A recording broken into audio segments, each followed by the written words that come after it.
Hello, my name is Clarisse. Hello, my name is Alicia. We are going to present you 5 important people that have a link with the Black History Month, according to us. First, there is Harriet Tubman. She was born on 1820 in Maryland. We do not know exactly which day she was born. She was an African American anti-slavery worker and humanitarian.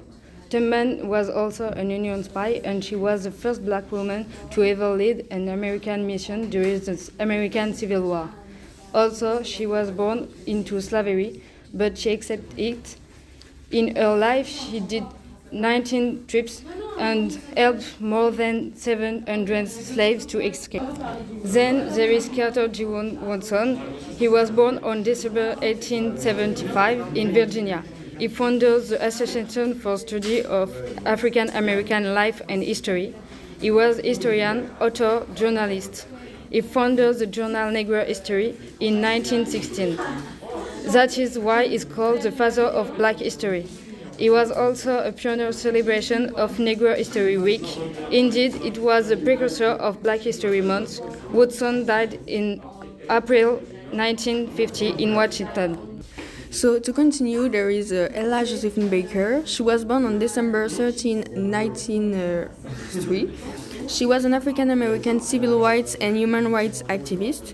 This woman worked alongside of some popular figures such as Thurgood Marshall and Martin Luther King. Baker was also a largely behind-the-scenes organizer whose career spanned more than 5 decades.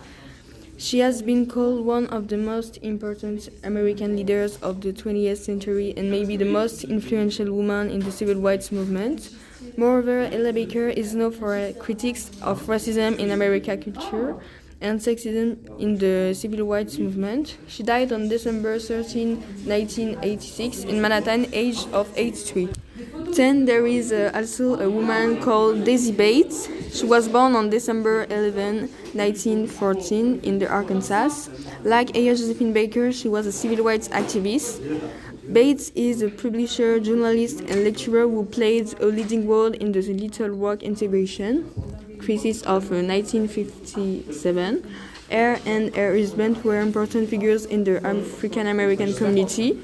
Indeed, they published together a local black newspaper named the Arkansas State Press, which denounced violation of the Supreme Court desegregation rulings. She died on November 4, 1999 in the Arkansas. To finish, there is another woman named Margaret Welker. She was born in Alabama on July 7, 1915.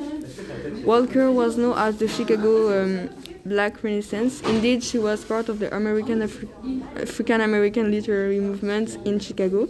She wrote a poem named For My People in 1942 and a novel named Jubilee in 1966. She died on November 30 in 1998 at 83 in Chicago.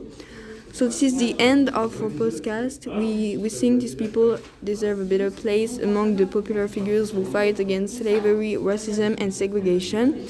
We hope you learn a lot from this podcast. Thank you for listening to us.